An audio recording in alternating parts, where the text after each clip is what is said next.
Who the real MVP? Well, I'm telling you, Cowboy rookies Dak Prescott, Ezekiel Elliott, they have taken the league by storm this season, of course, leading the Cowboys to a 10-1 record. The success even has some thinking one could be named MVP.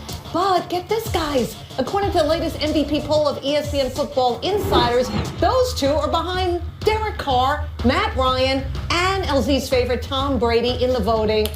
LZ, come on. Are Dak and Zeke getting the credit they indeed deserve? You know, what's been really happening over these past couple of weeks is that there's been this narrative that the real MVP of Dallas is the offensive line. Mm-hmm. That's correct. They're the ones that are holding the fort, making these rooms for Ezekiel Elliott, and I get that. My question is, how on earth are you going to put three other quarterbacks in front of Dak? Because they also have really good offensive lines as well. Preach. So if the rationale is the offensive line is real MVP, then how you can't throw a football the way that Derek Carr does, especially because he ain't moving that much, without a great offensive line. So they all have great offensive lines. The question is, what else do you do once you got those holes? Ezekiel Elliott has been, will be, and forever will be this season's MVP, in my opinion. Ooh, I think that's off. I mean, you started strong, but then you ended wrong. Let's start this. Well, who's MVP then? It's easy. It's Dak Prescott. I'll tell you why. This offensive line last year was the same offensive line it is this year. All of a sudden, they're tremendous. But guess what? When you don't have that quarterback that they didn't have last year in Dallas, we saw the offensive line have their issues. They had a carousel of running backs that collectively were productive, but they didn't have the workhorse like they got in Ezekiel Elliott. That said, Derek Carr has the most expensive offensive line. The greatest investment at the offensive line is in Oakland. And everyone's giving him credit, and he deserves it. But if you look at what happened in Dallas without a quarterback, and then you see what's happening this year, you got to give it to their quarterback. Let me tell you something. I'm all about Derek Carr, and I'm not just jumping on the wagon, Raider fans. Look what this guy has done. He's unbeaten on the road. He keeps this team together. He is the glue for sure. As we can see, making the MVP case. Carr, to me, is... Those numbers look better for Dak. I just want you to know that. You put that up like to support your argument. That hurts your argument right there. That's QBR. Who's responsible for putting that graphic up? Thank you, whoever put that up. Whoever put that up, you're welcome. Responsible, get out. I know, just a fill-in. Derek Carr is the man. He has it all together. I mean, there's a lot of moving bodies. And by the way, he's made Jack Del Rio a great head coach. Oh, don't you do that. Wait a minute. I love me some Jack Del Rio. He was great in Jacksonville. Exactly. It got a little old at the end, but guess what? He was great in Jacksonville. This is why Ezekiel Elliott, to me, is the MVP. Who is leading the league in rushing? Ezekiel Elliott. Is Derek Carr the best quarterback in the league? No. He has had so many fourth quarter comebacks. No. Is he third? Maybe. If you got a maybe next to your name, you're not the MVP. Well, you know what?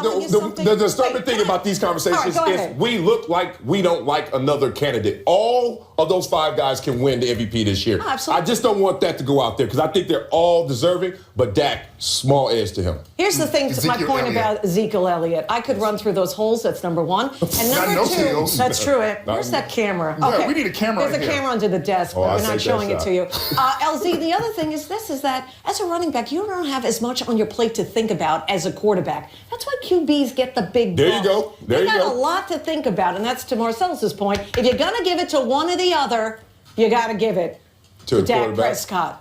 But Derek Carr is my number one MVP right now. But how many weeks we got left? 5, 6? There's plenty of time to change it. Linda. All right, well, listen. I want to come back. I won that argument. Number one cheer. It's time for 3 cheers. Number one cheer. Here he is. We call him Jonas Valanciunas. Raptors, Grizzlies. That sounds like some hors d'oeuvres. Valanciunas. If your name was easier, you would have got that job.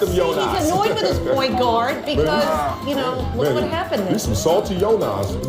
And then number two Nico Juricic. That's right. Man, what's going on with the name game today? Times. Well, they brought this. I'm glad you're hosting. I apologize. He followed up the block with an air ball. Something wrong with that? You going with a step away, jerk, one-legged fade?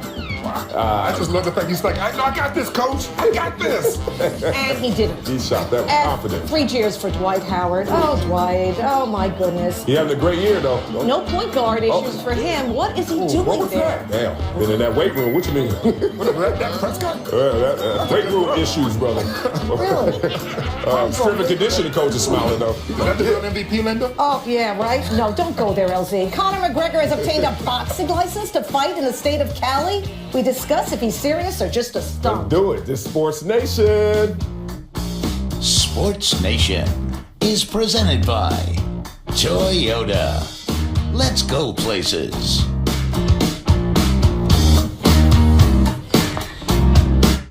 Linda, Marcellus, and LZ, according to reports, Conor McGregor has been issued a boxing license to fight in the state of California, and naturally, that set off excitement about a potential fight with who? Floyd Mayweather? But Leonard Ellerbe, CEO of Mayweather Promotions, had this to say: just stop it. The con game is over. There's no way WMEING, ABC, now I threw that in, spent all that money so they can get their biggest star killed. It would never happen. Oh, you think it would never happen? I got to ask Marcellus. Is this just a stunt by Conor McGregor? It's a stunt. It's not just a stunt. I think he's taking the temperature of the fans. He's taking the temperature of us in the media, everyone who will respond to this accordingly. And most people will talk about this. And if this hits a fever pitch that turns out and monetizes and materializes into $100 million plus for Conor and Floyd, I don't care what Leonard Ellerbe says, and I respect the hell out of that man. That will change. His tune will change. Floyd's tune will change. And we've seen this before. The greatest of all time, Muhammad Ali. Remember that? Took on Lyle Alzado in a fight. We turn our sports into carnival at times if the amount is right. This is a PR stunt. And I went and looked it up because I was like, how in the heck did you even get You a did research? Yes, I did. Okay. $60 to get a license in California for boxing. That much? So for $60, you get all this free publicity. All we're doing is talking about, Conor. That dude can't box, and we know that. Well, he's not a boxer. And the other thing, too, that's a little caveat to all of this. Yes, please. The last time Floyd Mayweather fought in California, or not in Vegas, Marcellus was still playing. 2005. That's the last time he did not fight in Vegas. So if the license was in Vegas, then maybe we can start talking about it. He got a license in California. Floyd only fights in Nevada. Come on now. I now know what I'm doing. I now know what I'm doing after the show. I'm standing in line to get a boxing license. There you go. You should wear those heels. $60. Where's that shoe can? We need the shoe can. Be careful, though. All right, that's how it starts. Can we keep this going? Thanks. Let's keep this going. Hey, next up, Indiana beat North Carolina last night, and legendary Indiana star Isiah Thomas. What did he do? No. During the game, he went over to the student section, was given a crying Jordan sign, which he clearly enjoyed waving. He told ESPN, quote, "There were two girls sitting behind me, so Isiah, how could they see? Two IU students, and one of them handed it to me. I knew the crowd would go crazy, and they did when I held it up. I love just being a fan. It was fun." LZ, before we get your take, listen to me. I'm all about fan first. That's what I am, right? That's what I do. I love my teams. I'm right, exactly. And so I respect Isiah being a fan. But you don't be a fan by belittling others, and that's what you're doing by holding the Jordan face up there. You're knocking the greatest down to raise yourself up. Did Jordan shrink last night? What do you mean? Like the very ideal of Michael Jordan. Was that hurt at all? The brand Michael Jordan, was that hurt? No, it wasn't hurt at all. Listen, this has been going on basically since Michael was a rookie and they froze him out.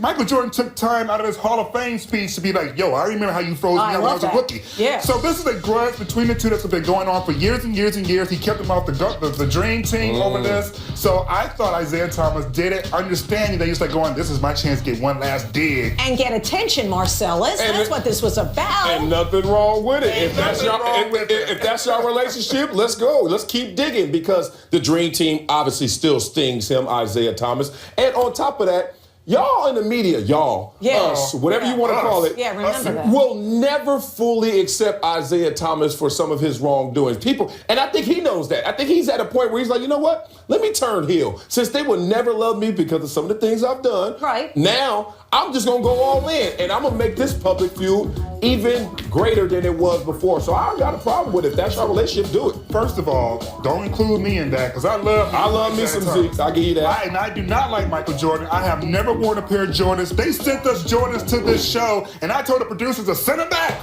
Yeah. I don't want to wear Michael Jordan. 14? Were they 14? I was just going to say, did they get your size right? Was that really the real reason why they sent them back? Because they didn't have your size. It's close enough. You cannot like the man. That's fine. Love them shoes, though, bro. Next time, you better hook your boy up. My Detroit foot up in a Jordan okay. shoe. Oh, you taking it that always way comes too back far to the now. Motor City. Moving on. Detroit versus everybody. Shall we? Remember that time last year when Cam Newton did that? That's right. Tossed the 12th man flag after the Panthers beat the Seahawks in the playoffs. Hey, Richard Sherman remembers. The Seahawks face the Panthers this weekend, by the way. And when asked about it, Richard said this. I know you've always defended his celebrations during games, but did he cross the line when he did that after the game last year? Yeah, he probably did, and I guess karma gets you. Doesn't look like you're going to be in the playoffs this year. Gannon. Oh, that is Step back. Get him, boy. Get him. It was so great. Bring it on. Karma, baby. It hurts Marcellus. Yeah. Good for Richard Sherman. Oh, really? What happened to this don't belittle someone else talk? Where'd that go, Linda? Who said that? About 5 seconds ago. You already changed your script. I like it. I'm not going to lie. I like the result. Look, I'm not going to get into the whole karma element. Nothing happened last year that reflects on this team this year. There's a disconnect there. But with that said, that's a pretty good dig on a guy who obviously enjoyed the moment last year and embarrassed your fan base with the whole flag throwing. Now this year, get him back and make sure you know that you're going to pay for it. You doing all this. You ripping down Don't flags. you ever dab again. So when you fall down, people are going to kick you. Yep. That's just the way it is. Yep. In every aspect of culture in our society, but especially in sports. When you get down, we're going to kick you. Yeah. All I know, that was the heat of the moment last year for Cam, but no excuses. That was something special. That's personal. 12th man. You don't throw that away. yeah. You don't toss it like it means nothing. Yeah. In the spirit of the moment, you kind of get excited and you forget about the consequences of it. But, hey, way to pay it back. Way to pay it back. I ain't mad at you, Richard. Way to get it back. I love you, That was Richard. vicious. Coming up, our resident barber, Courtney, you heard me, is going to shave Marcellus's horrible mustache right off. Thank the Lord. Until then, here are some NFL superlatives with Jimmy Fallon. Thank you. Thank you. Leave it alone. Our first player is Sam Bradford. He was voted most likely to corner you at a party to talk about the dip. You think it's 7 layers in there? 8 layers? Go easy on it. Here is Joe Looney. He was voted most likely to look at you, reach out his arms, and say, up, up, when he's tired of walking.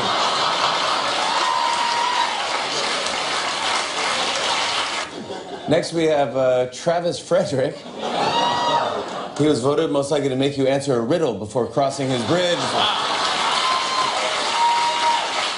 Me. 3 riddles me. And finally, from the Vikings is Audie Cole. He was voted grungiest Val Kilmer. There you go, everybody.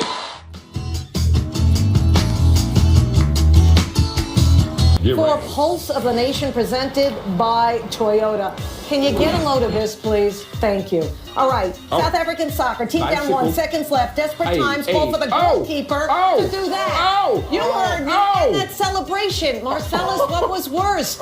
I mean, or better. The goal or the celebration? Easily. That celebration is a man celebration. What is he? What kind of man? You have to understand, he's the goalie. He's been waiting a long time to celebrate in some way. Yeah, and that's a sick bicycle kick too, but I don't know. I mean, I don't know about that A+. celebration. Yeah, that celebration was sick. It was weird. It was good. Oh, can we move Should've just on to twerked. what we've all been waiting for? Our big winner is who? Our audience. Hey, it was great, Marcellus, while it lasted, and I love it was for charity, but the world wants that thing on top of your lip off. Off. More like Dare you? Please. And Stay Courtney to the with me. rescue. Will y'all leave me alone? Get it, Hey, get it, those get are it, all get it. stars of America right there. All those people are stars. Man, you gonna shave it first? I'm coming up. Man, be nice. You're getting Courtney nervous. Get up in there. Get all up in there. You ain't right. Just do half. Damn, I'm bringing sexy back. Yeah, Just cut half of it off. I'm bringing sexy back. Do the other half tomorrow. We gonna do the Oh my gosh. today, Courtney. Courtney, no rush. But the show's about to be No, Professional. He like doing it for real. This is great.